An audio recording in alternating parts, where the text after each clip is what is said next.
back. WNST, Towson, Baltimore, and Baltimore Positive. We have been chasing this guy around for a Baltimore Positive chat for some period of time, and opening up a cross street market in my neighborhood, and I'm eating Taharka ice cream and eating my Rofo chicken. So we got a great guest ahead. Before we do that, though, I got to make Don Moeller jealous here for another episode of Baltimore Positive, because he ordered some Fadleys. He had it delivered back in the beginning of the pandemic, and I'm like, you know what? Pandemic's not going to last that long, but if it does, I'll figure out a way to get some Fadleys. I finally got some Fadleys today. So, Don, I finally got my mac and cheese, and it's just as good as I remember from 2 months ago. So I want to give some love to Fadleys. Also, our friends at State Fair.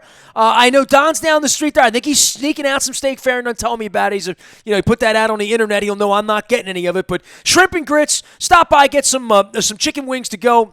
All sorts of great things there. Plenty of social distancing outside, curbside at State Fair Fadleys. Don't forget Moeller and Gary Realty as well. Still closing deals, still getting it done, still showing homes online virtually from 6.5 feet away. Jeff Moeller's there to take care of you at Moeller and Gary. And, of course, the previously mentioned, and you know what? I'm probably going to yell for my wife if she weren't on a conference call right now, Arsh. Arsh Mirmiran here from Cays Valley and all of our friends in South Baltimore. But you were the one who told me about Taharka. You were the one who told me about the key lime pie. I legitimately have a whole pint of it in my freezer here, and I have not had it yet. My wife took a bite of it, and she said, "You're going to like it," is what she told me. So you're the second person. She's the second person, but you've told me all along that Taharka ice cream is where it's at. So we appreciate them coming aboard. And, Don, I know you've been friends with Arsh for a number of years as well. I'm going to let you do the introductions, but at some point in this segment, I'm going to have some key lime pie. Well, you have some key lime pie. During the segment, you're having key lime pie? Well, if I can get my wife to bring it in, yes.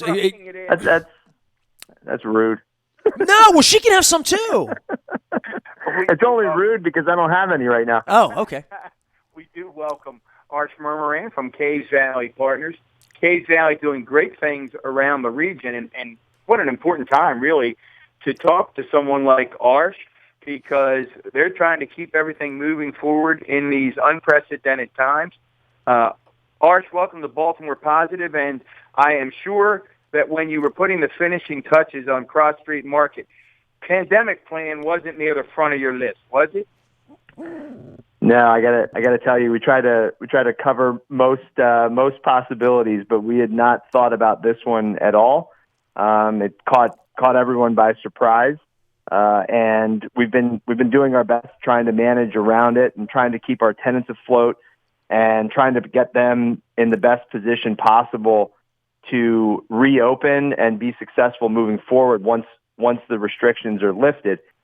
We've been working. We have a group called Cana Development, who's been our consultant all along on this project, and they have a number of markets and food halls on which they are partners or consultants, and they've come up with a really great reopening plan, various phases, different scenarios where you might be at 25% seating or 50% seating, or just basically trying to think of every potential scenario going forward in terms of reopening to have ourselves best positioned to be able to kind of hit the ground running as quickly as possible once the restrictions are lifted and people are able to go out and about again. So, no, we had not thought about this, but we're pivoting on the fly, and in some ways it's an opportunity. In a lot of ways it's a huge detriment, but we're doing our best with it. Arsh, at 50,000 feet with Baltimore Positive, we put this thing together a year and a half ago, and I knew of you and your group and whatever, and all of a sudden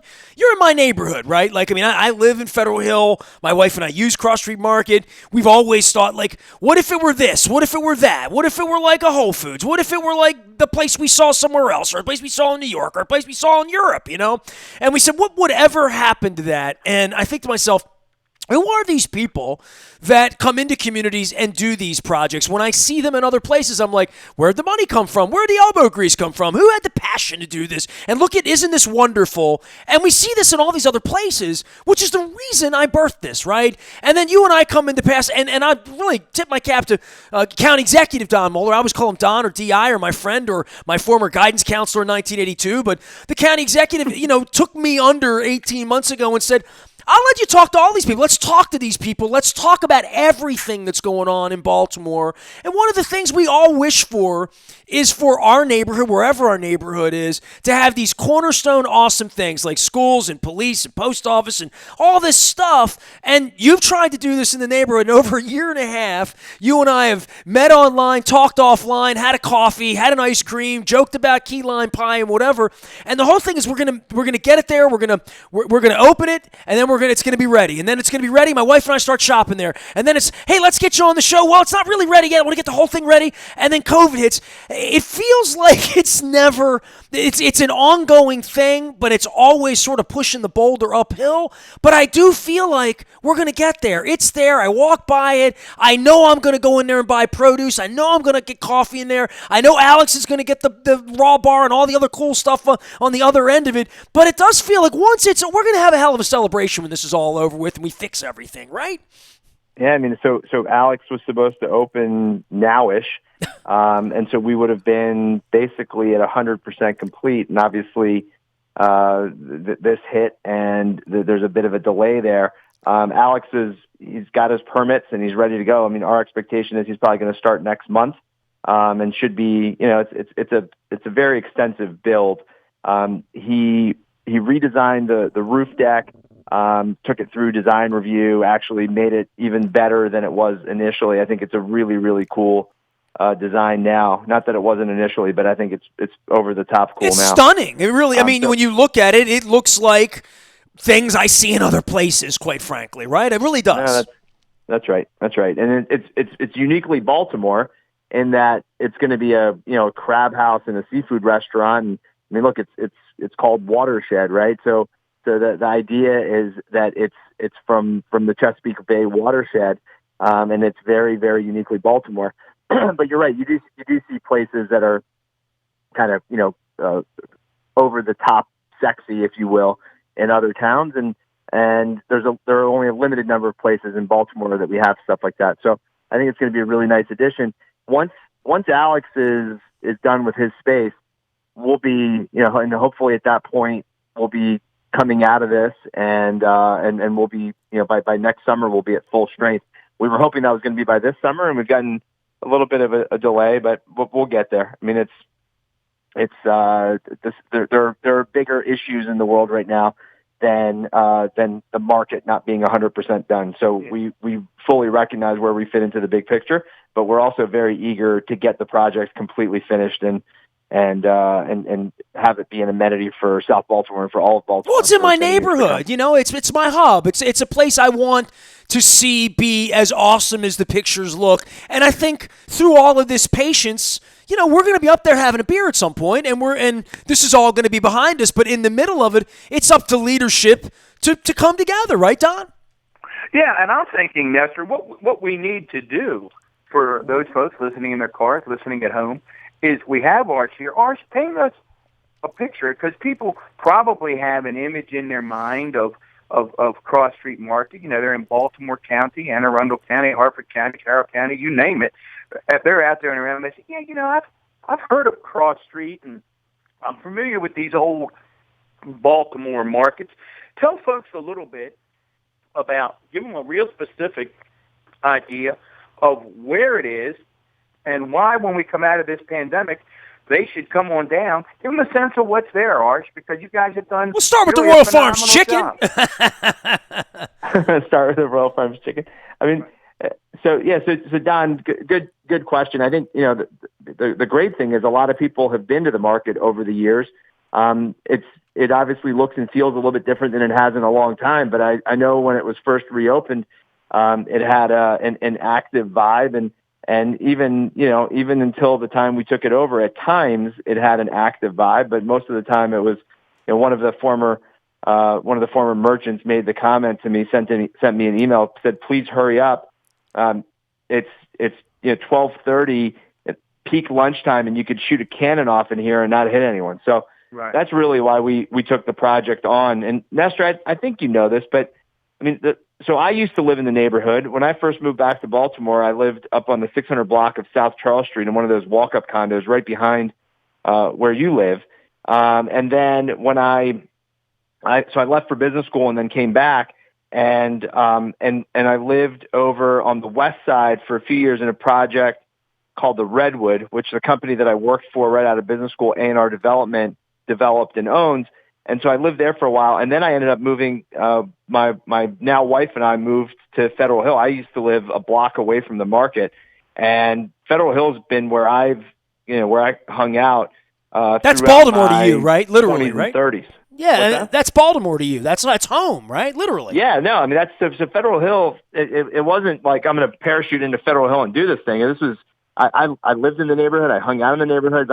That's my side of town, right? That's where I used to live, and that's the part of town that I know the best. Interestingly, my partners when they first moved back to Baltimore, that was their scene, and now their sons and daughters when they finish up college and move back to Baltimore, that's where they've chosen to live too. So we're three generations of people who have lived in South Baltimore, worked in South Baltimore, developed in South Baltimore. So we have it's your neighborhood still, but I still I spend most of my time when I come downtown in South Baltimore, and so it's home to us too. We don't put our heads on our pillows as close as you do now, but we're down there all the time, and the market had fallen into disrepair. I mean, people had seen it. There were very few tenants remaining in the market who had any sort of following, and this was actually a study when Councilman Eric Costello was the president of the Federal Hill Neighborhood Association. He did a study, a big poll of all the neighborhoods in South Baltimore, not just Federal Hill, but Federal Hill South and Riverside and Otterbein and Sharp Leadenhall and Locust Point, and did a study of what people wanted most in South Baltimore. And the number one thing was the revitalization of Cross Street Market. So this was something from a demand standpoint that came from all the neighborhoods that surrounded the Cross Street Market. I mean, we say it's the heart of South Baltimore, and it truly is. It's all the neighborhoods care about it, whether they're a 30-second walk across the street or whether they're a 20-minute walk from Locust Point. And it's something that's near and dear to everyone who lives in South Baltimore and also people who visit South Baltimore. So that's where the desire to do this came from. It was to try to create an amenity. And the first project I did after I left A&R Development, and through which I ended up becoming a partner at Caves Valley Partners, was 1111 Light Street, which is directly across the street on the Light Street side from the market. And I redeveloped that project. Caves Valley Partners were my equity partners on it, and then we ended up becoming partners on a number of different projects. We did Riverside Wharf over at Lawrence Street and Key Highway. That's a MedStar office building, medical office building. We're doing Stadium Square, a block and a half west of Cross Street Market, which has apartments and retail and offices. So we've been really active. We've got a project going on with Wood Partners on the 18 and 1900 blocks of South Hanover Street. And this is really, this is an amenity for everyone who lives in South Baltimore as well as for all of our projects, and that's why we took it on and did the best we could to try to create a great amenity for South Baltimore. So Don, I haven't addressed your question yet, so I can launch into it. So if you go down there, Cross Street Market sits between Charles Street and Light Street, South Charles Street and Light Street, at the 1100 block of each. The address is actually it's technically, I guess it's the 1000 block. But it's 1065 South Charles Street. It sits between Light and Charles, and Cross Street Market spans the entire block between Light and Charles Street. It sits, the market sits in between the eastbound and the westbound portions of East Cross Street. So it's the block, it's the unit block, it's the block to the east of Charles Street and going over to Light Street. The long, narrow building, I think it's 550 feet long and 65 feet wide. And it's not only in the heart of the action for South Baltimore, but if you're going to a baseball game, it's an easy walk to Camden Yards. If you're at the harbor, it's a third of a mile walk south into Federal Hill to go check out, this old historic public market. And before Ravens games, Federal Hill is the scene. I mean, that's where if you're not tailgating around the stadium, you're hanging out in Federal Hill, and then you got a short walk over to the stadium before the game. And I know everyone's pretty eager to get back to that stage of being able to go out before a game and head over to M&T. Doesn't that sound nice? Again, That sounds nice. It will. There will be. It will. I mean, I wouldn't be shocked if it happens in some form this fall. I'm expecting that we have our stuff together enough as a country to be able to have the NFL season. I'm hopeful that the NFL has their stuff together enough to allow some fans. It might be limited, but I think hopefully we should be able to in a place where we have some fans going to games this fall. But if not, then hopefully they'll be playing in the stadiums and we'll be watching at home for a season, and then we'll be back at it next year. But the market. So it's hard to kind of picture it if people jump online. The website is www.crossstmarket. So Cross Street Market, but Street is just abbreviated ST. www.crossstmarket.com. And you can get a visual for what it looks like. When it was originally built back in the 1800s, it was a two-level market. It was partially two-level, and there was a recreation center up top, and there was a basketball court up there, and it was the hub of activity for the neighborhood. It burned down and was rebuilt in the early 1950s, and it was effectively not to oversimplify it, but kind of a cinder block box with windows. Long, skinny cinder block box with windows. Well, over the years, those windows ended up getting blocked in to the point that there was no natural light coming into the market. But it still had doors on both sides of the market, and then it had its main doors. Was that for windows to not get busted out, or was that for windows to not be seen in, or any idea how that happened? How it got so dark in there? Yeah, so the reason it became kind of this, and look, Councilman Costello makes the comment that there was, when he did that big poll, his favorite quote from it is that the market had all the charm of a juvenile detention facility. That was what one of the respondents had written. He said the market has all the charm of a juvenile detention facility. It's pretty. I'm paraphrasing a little bit, but that's pretty close to what the quote was. And the reason was that they had the main aisle down the middle and the stalls on either side, and then they had put refrigeration and storage and kind of back of the house stuff front of house along the outside walls. Well, they didn't want people looking right into the refrigeration, and so they blocked in the walls. They blocked in the windows. So they ended up with no windows. Even the windows on the Light Street side and the Charles Street side were clouded, so you couldn't see in the market. And it really took away from the vibe of the place. People like natural light. That's why office spaces now are required to have natural light. And so that was one of our primary goals, is to open the place back up, let the neighborhood look into the market, let the market look out into the neighborhood. And if you want to be the center of activity for a neighborhood, people need to be able to see in and people need to be able to see out. So that was a big deal on the design. And that kind of drove a lot of what we were doing there.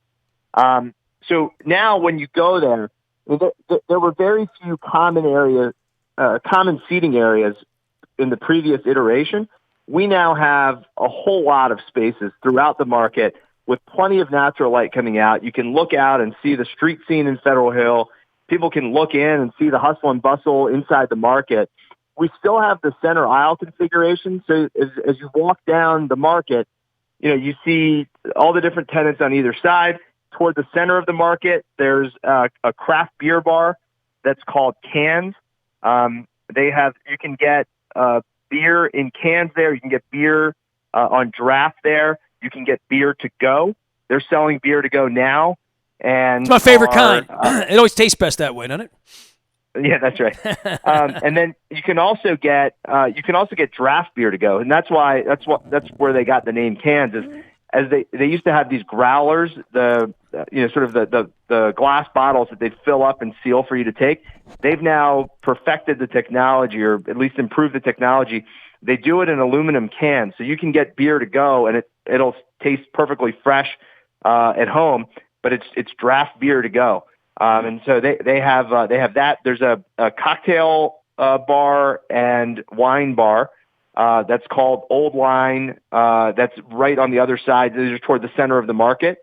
So you've got cans and Old Line of wine and cocktail bar, and then you've got cans, which is the craft beer bar. And then you have a variety of different food tenants. Starting on the Light Street side, you have Ceremony Coffee, which is a high-end coffee shop, which is right on the end cap. So when you walk in on the Light Street side, on your right, you'll have Ceremony Coffee. On your left, there's a farm store called Rooster and Hen. Rooster and Hen, I think there were some concerns along the way that it wouldn't be a market anymore. We have more stuff in there now than at least, I've known the market really well for the last 20 years. I think it's probably been longer than that since there was the same variety of kind of grocery and market items in there. Rooster and Hen has anything from fresh flowers to fruits and vegetables. They have dairy. They have nuts, spices, jams. They have pies. They've got bread. Kind of you name it. That you would find at a farm store, they have there.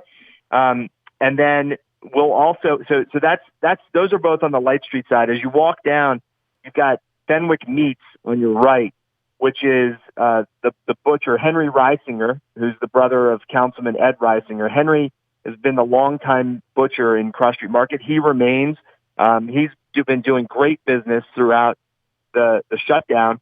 A lot of people in Federal Hill are picking up their meat from him, which is amazing because when the world reopens, Henry hopefully will have a whole bunch of new customers now who will just get their meat from him. They won't get it at the grocery store anymore. They'll get it from their local butcher. So you've got Fenwick Meats, and then Alex Smith, Atlas Restaurant Group, will be opening up a seafood stall that's going to be called Atlas Fish Market, and they will have a wide range of food, of seafood from all of their different restaurants, which you can buy here fresh.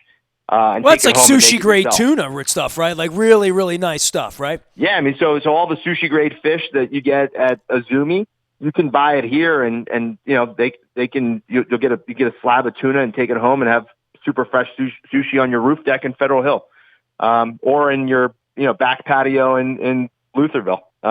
Wherever you're coming from. I think it's going to be, right now, like where are you going to go to get your fresh seafood? I think it's going to be the best place in town. It's going to be better than going to your Whole Foods or wherever grocery store you're going to now to get your seafood. Well, these are all local businesses, more than anything else. You just mentioned the place owned by Amazon, right? Like famously, these are South Baltimore businesses and South Baltimore people, as it's always been. I even see some sort of locally brand stuff like Taco Love that I used to have to be a guy to go to the county to get that. Now it's down the street, right? Yeah. So Taco Love Grill is a Mexican concept there. It's owned by a couple who opened a restaurant in White Marsh initially, and then they created Taco Love Market, which is their Mexican concept in the market. You can get they're open throughout this, and you can get Mexican food to go. You can get margaritas that are pre-mixed and really nicely packaged to go. And when the market reopens, obviously you can go and sit down and get really great freshly prepared Mexican food.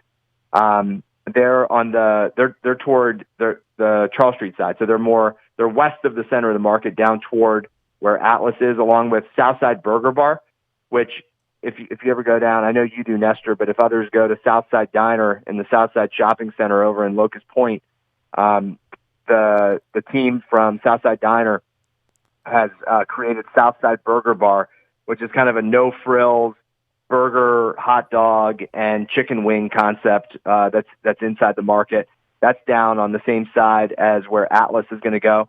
You've got Pizza to Joey, who lives in the neighborhood. Joey Vanoni is the owner's name. He's done an absolutely amazing job through this period. He's added different business lines. He's added delivery. He's added pizza kits. He butts up next to Atlas. So he'll be down in the heart of the action on that end of the market when it reopens. He's done a really nice job as just trying to keep afloat through this difficult period. Well, Arsh, so anyway, go ahead, keep going. I'm sorry. No, I was going to say, I mean, I could go through the entire market. There's a Vietnamese concept in there. There's a Korean concept I've in eaten there. both There's of a those, vegan by the way. concept. Yeah, I love all the places Gangster there. Vegan is actually reopening tomorrow, I think. They shut down for a little bit, but they're reopening. I think they realize people are feeling a little unhealthy being holed up at home. They're doing a whole line of juice cleanses that you can pre-order and go pick up, and try to get your body back on track here as we get into summer. So Gangster Vegan's reopening, and they're going to be they're going to be an integral part of the market going forward. Sobo Cafe and Sobo Market. Anna, who owns both of those, has Anula's Greek Kitchen, which is another one of the concepts that's open in the market right now. She's of Greek descent and is open to Greek concepts to go along with Sobo Cafe and Sobo Market. My wife's favorite restaurant in South Baltimore, Sobo Cafe, by the way, so we know her well. These are my neighbors, man, right? I mean, there really is. No offense to anyone else, but that's my favorite restaurant in South Baltimore also. I mean, I probably ate there, I guess, I don't know, probably 2.5 times a week over a 5-year stretch when Stadium Square was getting going. So, well, you tell the people it's so beachy that I stopped in there for some Haitian right before the COVID, and I got to get back because it was that good. It was one of the best plates of food I've had, literally. Leo and Chanel, the proprietors of Sobichi, it's Sobichi Haitian cuisine. Their personalities are over the top, really, engaging with customers. I had never had Haitian food before, and I met them, Mike Morris and Katie Zulte. Mike is the head of Cana, and Katie and Nick Levrianis, they're the team that's been doing the leasing and done an amazing job of getting a great mix of tenants in there. They took me to the Pratt Street market one day for lunch, and they said, "You got to check out this Haitian couple's food."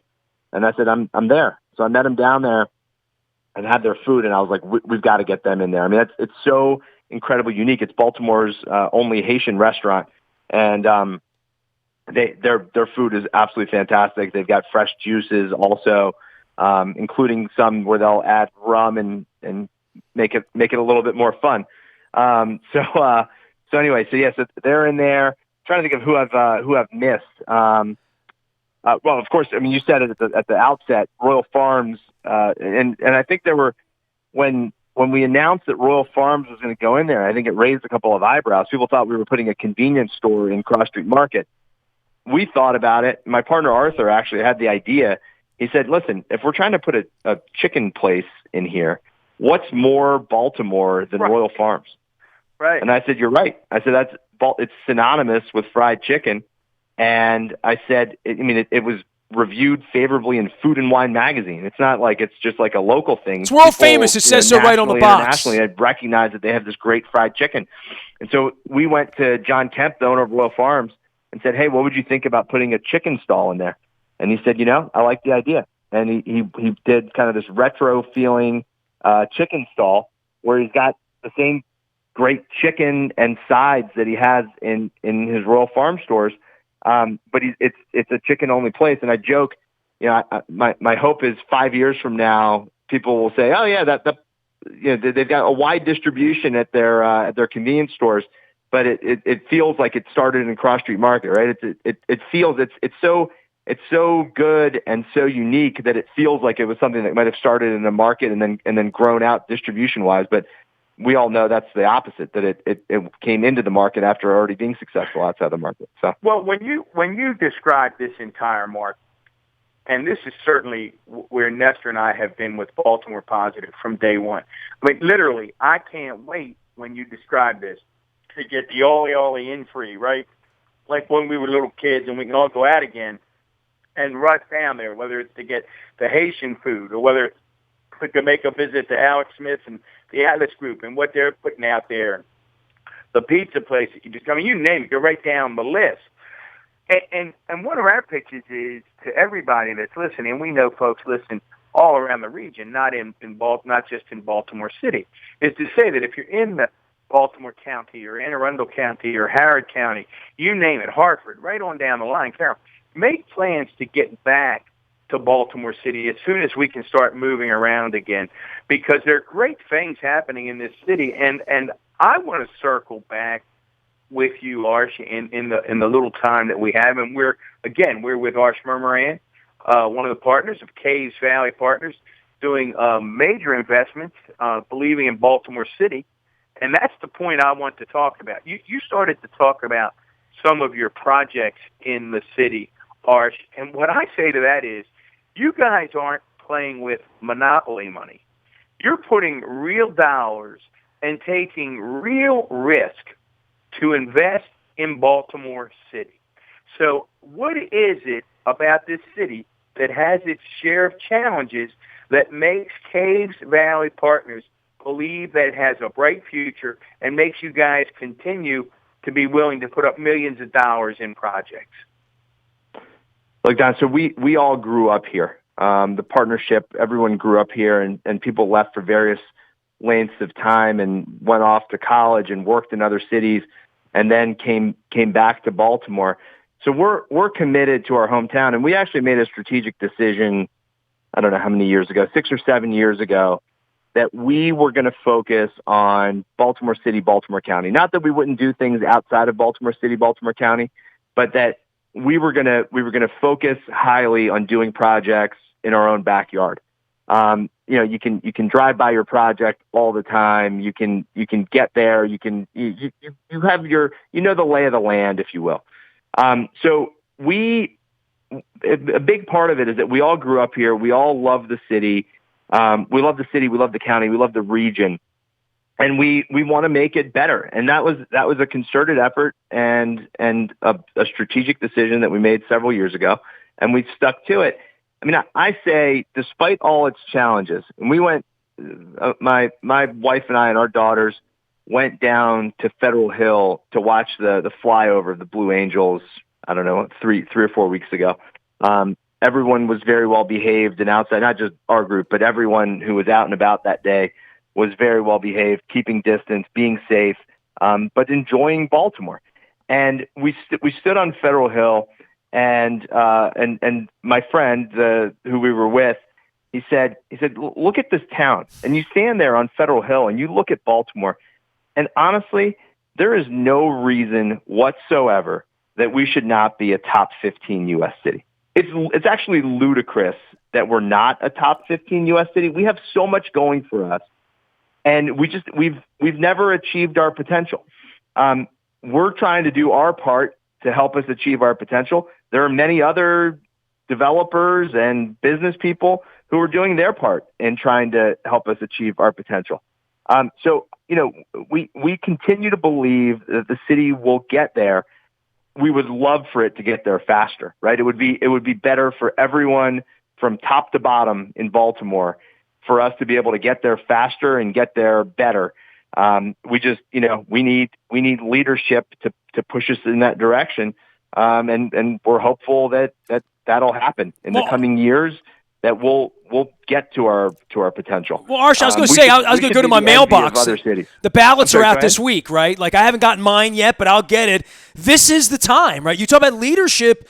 We get to vote, and we all come together, and we do it now. We'll do it again in November.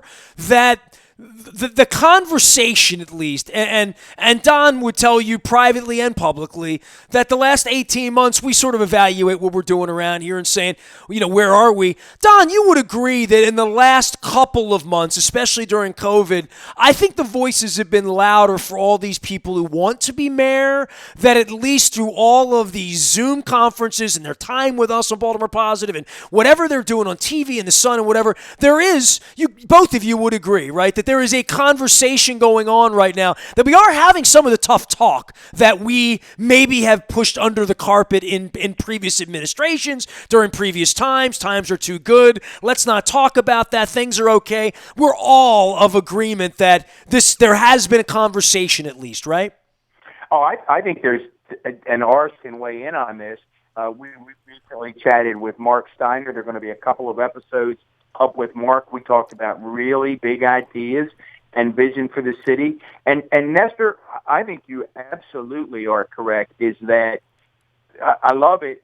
when you say this is the time, when Arsh says this is the time, because people really are focused on the city. And I think people do believe in the city. Listen, are there naysayers? Are there people who are always going to point at the city and say, I'm never going back there? Yeah, okay, they're the ones missing out. But there are thousands and thousands of folks in the region who know that we're all in this together and that the success of the city leads to the success of the state. Now, I was struck, and it's not earth-shattering, and it shouldn't shock any of us, but in the most recent mayoral poll, they asked again about issues, and we can't tiptoe around this. The 70% of the people in that poll that the Sun conducted by OpinionWorks, a very well-respected polling organization, 70% identified the number one issue in Baltimore City as crime. Every other issue, COVID was down lower. COVID was number two. And then when you got to the other issues that folks traditionally think about, they were literally in single digits. So for the investment community, for young kids growing up in the city, for the moms and dads and grandparents who want to be able to walk to the corner and get an ice cream from our new sponsor and have some of that honey graham that you're talking about all the time. He'll have the key lime, though. He's already told me that. They got to try the key lime. So I'm a little hooked on roasted strawberry right now. My wife's favorite, right? Like it's a little tart. I know, but and they want to do it, and they want to do it safely. And the bottom line is that what I'm encouraged by, and there are a lot of plans, and there are lots of ways to get from A to B. We had a terrific discussion recently with the police chief in Baltimore County, Melissa Hyatt, who's just doing a terrific job for County Executive Oshevsky out in the county. And she obviously had a career in the city. She had a career at Johns Hopkins. She has a very broad view of public safety. There are ways to get there. But whoever wins this election, and Arsh, I'm going to ask you, not necessarily to pick a candidate, but I am going to ask you what you want, what you need in the next mayor, because it seems to me that whoever the next mayor is better be serious about making this city safe and then becoming its number one cheerleader. That's my litmus test. Can you make the city safe, and then can you make us all believe in the city again?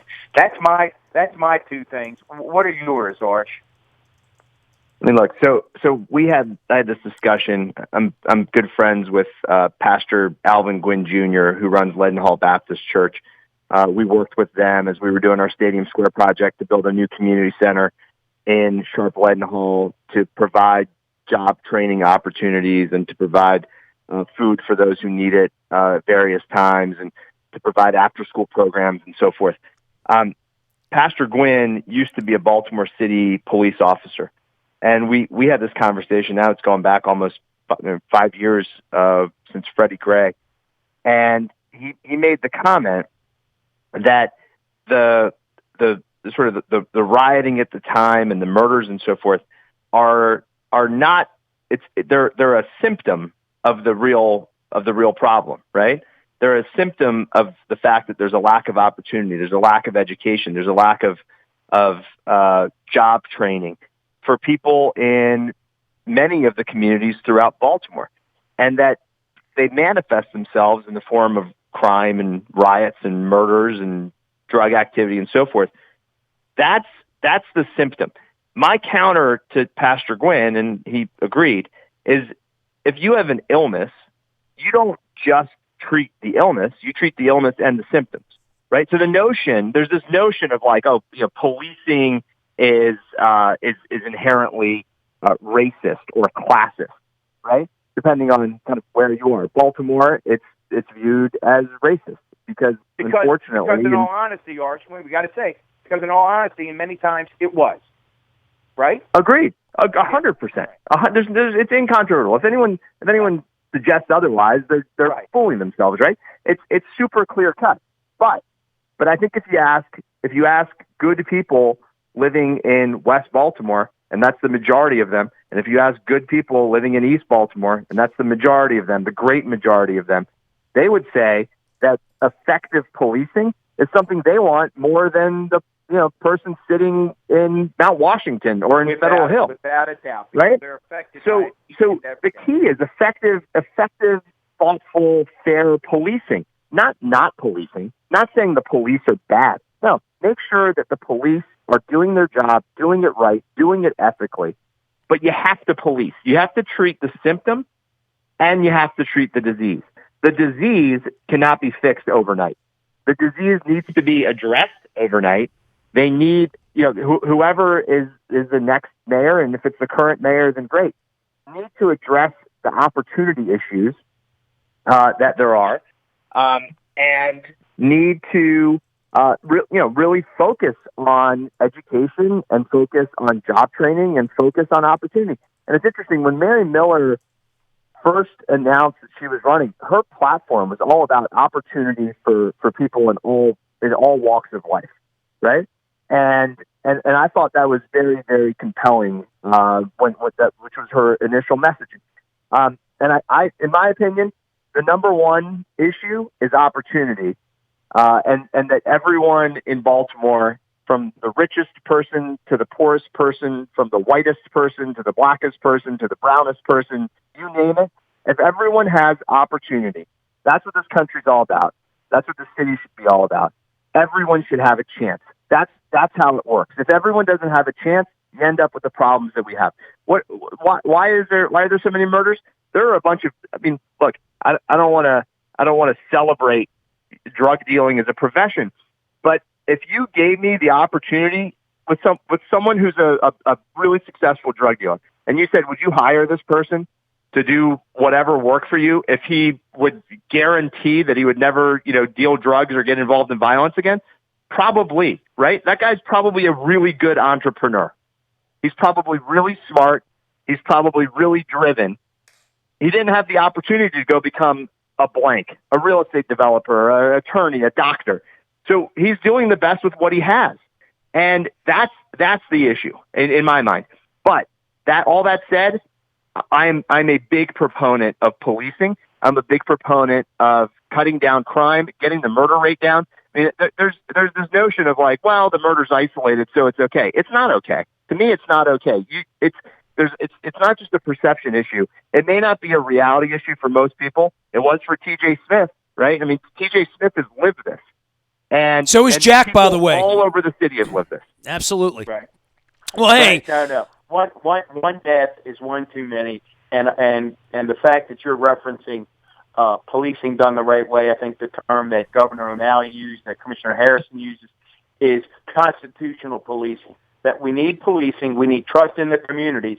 The answer isn't to stand down, but the answer is also not to be abusive. It's to police in a constitutionally acceptable way that all of our neighborhoods are safe and all of our neighborhoods are secure. And that's, as Nestor said, that's what's on the ballot come June 2nd, and that's people are going to be weighing in on who they think can deliver on that. Listen, Arsh, before you get away, I don't want you to get away without reflecting a little bit. You talked about opportunity and sort of opportunity, the key to everything. Boy, when you said that, did your dad pop into my mind. It's been almost a year since you lost your dad. He was a special guy. He showed up in this country from Iran when he was 18 years old, I think the way you described it, with a suitcase of his clothes, and that was it. Talk a little bit about this past year, and as time goes on, when you reflect on your dad, what do you think about? Like, I've been thinking about him in particular a lot through this, and just trying to think about sort of what his viewpoint would have been on this, and sort of how he would have been feeling through this. And it's interesting because he was a busybody, for lack of a more elegant way of putting it. I think back when our daughter, who's now 9, was born. When she was 2 months old, my wife and I had a wedding. Really close friends of ours were getting married, and we just weren't comfortable leaving her with a babysitter. We didn't, it was our first child, and we just, the only people we trusted were my parents with them. And so they came down. We lived in an apartment downtown, and so they came over, and were there from, I don't even know. The wedding was probably at 5 o'clock, so they came over at 4:30, and they were there till 11 at night. We ended up leaving. We had to leave the wedding a little early just because of the circumstances. So we come home. I opened the door to our apartment and literally ran in, like the door knocks into my dad. And I started laughing. I'm like, what are you doing? And he's like, I'm just pacing around. And he did not like being stuck in a place. And he's like, where were you? Like, what took you so long? I'm like, Dad, it was a wedding. Like, we actually left early. And he's like, yeah. He's like, we've just been. I said to my mom, I was like, has he been pacing around the whole time? And she's like, yeah. Like after about an hour, particularly after she went to sleep, my daughter went to sleep. He was just pacing around. Like, how much longer? So he would not have enjoyed being holed up in a house right now. But I'll tell you what. I mean, as I'm thinking through and looking at all the statistics and the data and so forth, obviously, people of his age would need to be holed up and protected. But I think he would be of the opinion that the world must go on, and you need to protect those who need protection, and everyone else needs to go about their business. I mean, that's what this country is about. It's about people going out and working hard and making things happen. And the data is, in my mind, very, very clear that for most people, as long as they're safe about what, the way they go about it, that we need to get back to it. So, I think that's that would be his overarching view on this thing. But I can tell you, he'd be going stir crazy being stuck inside. I'm sure he'd be going for plenty of walks and so forth, and going outside and feeding his koi and sort of enjoying the house. But I think he'd be very eager to get out and about again. Well, Arsh, I got to tell you, my wife got off her conference call and brought me some Taharka, made in Baltimore here, key lime pie ice cream. So if she weren't wearing her pajamas while she's working, she'd probably jump in a set. She loves it. She's into the roasted strawberry as well. I don't have a microphone for her, so my wife wants to get in. She wants to see what I look like when I eat key lime ice cream here. She said it's not as tart as I think it's going to be. Arsh, you got anything you want to say while I'm eating this? It's not. Everyone thinks it's going to be ultra tart. It's got the tart, and then it's got the graham cracker crust that's ground into it. I'll tell you what. I'm not a huge ice cream fan in general, although I've become a little bit of a Taharka addict. The first time I tried that, I love key lime pie. I don't really like dessert. See, I don't like key lime pie. That's the problem. Oh, so good. It's so good. This is key lime pie in ice cream form. But I mean, I would argue that it's better than key lime pie. So I fell in love with the key lime pie. The reason Taharka is actually in Cross Street Market, the vendor who's in there who sells Taharka, it's called, the name of the place is the Sweet Shop, and Pete is the owner. He sold Hershey's ice cream for the longest time. And I said to him, Pete, what do you think about putting a local ice cream in there? He said, well, like who? I said, I don't know. I mean, Taharka Brothers is really, really good. He's like, I've never heard of them. So I ended up introducing him to the team from Taharka. And he said, it's great. Love the ice cream. And they ended up working out a deal where he carried Taharka Brothers ice cream, and they bought him a new cooler case or a freezer case for the ice cream. And that's how they ended up in there. But I've become a huge fan of multiple of their flavors. And currently, the problem is we don't have enough room for a freezer for me to get another shipment. We got a shipment a month or so ago, but the key lime goes really fast. Eddie's up on Charles Street carries Taharka Brothers ice cream. They do. Isn't too far from our house. So does Streets, by the way. So, yeah, I mean, I know these places because I've gotten addicted to the honey graham myself, and you can't find it. Yeah, so they carry honey graham because I think probably more people like it than key lime pie. They had key lime pie the last time I went, so I got 2 pints of it, but my kids are crushing it, so it's not getting to me. So I'm on my own tier. You got to hide your ice cream, dude. Roasted strawberry and caramel crunch. You guys have put drivers, I know we have to wrap up. You guys have put drivers all over the region at risk because as you're talking, they're breaking every law possible. They're grabbing their phones. They're Googling Taharka ice cream. Wake and bake. so they can get it on the way home. So to all the police officers trying to keep our roads safe, we apologize. That was Nestor and Arsh making everybody break every law that there is, looking for where they can stop, get the Harka ice cream on the way home. Nestor, I got smarter again, buddy. Arsh, we really appreciate it, and I am looking forward to getting within 5.5 feet and having an open beverage on a ledge with you and Alex Smith and all the folks down there. And my wife's been shopping down at the market. Don and I have had coffee down there. I love the Haitian food. You know that. You're here, we're here, we're all in it together, and hopefully we'll come out of this thing in better shape than when we started. But we really appreciate the support, your time, and just more than anything, just investing in Baltimore. I mean, that was the whole story here is who are the people that are going to be a part of putting Baltimore back together again, and that's what we've been looking for. We appreciate you, brother. Yeah, thanks to everybody at Caves, Arsh. Thank you very much. I will. I'll say hi to everyone. Don, one last PSA. You're talking about people being careful on their phone. You know this. I don't know how many people know this, but my father started a thing like called the Allen Highway Safety Foundation, and he actually did it himself, and then got a bunch of other engineering company executives, as well as insurance executives, to put money into it. And they started pushing for the law to end texting and make texting and driving illegal. He was in everyone's ear about it for years, and I'm sure he was in your ear, Don. Oh, your dad would not let up on me until I hooked him up with the school system and created a partnership. I mean, that was such a passion for him. But he did so many things and was so philanthropic with the medical world. I mean, you know, if you were around Baltimore in the region, you knew Fred Mirmiran. And I just think back when you talked about opportunity, that here was a young man that showed up, probably not speaking a lick of English, I'm guessing, when he was 18 years old. He did. He did speak English. Yeah, it wasn't like perfect English. It was sort of like English as a second language. But they learned English in school growing up. Wow. Well, thanks for everything, Arsh. You guys are doing great work. Thanks for believing in the city. Nestor. Save me some chicken and ice cream and everything, and some fries and some wings and some beer and some cans and all of that good stuff. We'll get back down to Cross Street Market. We're doing Baltimore Positive around here. Former Baltimore County Executive Don Moeller and I. We're now up to 220 episodes. Mayoral candidates, lots and lots of news and views in and around the election, including Mark Steiner, the legend, Anne Arundel County Executive Stuart Pittman, as well as all the educational leaders from Dr. Wilson over at Morgan State and Dr. Rabowski at the UMBC and Dr. Schatzel at Towson, all throughout the region. I am Nestor. He is Don. We are WNST.net, AM 1570, and Baltimore Positive.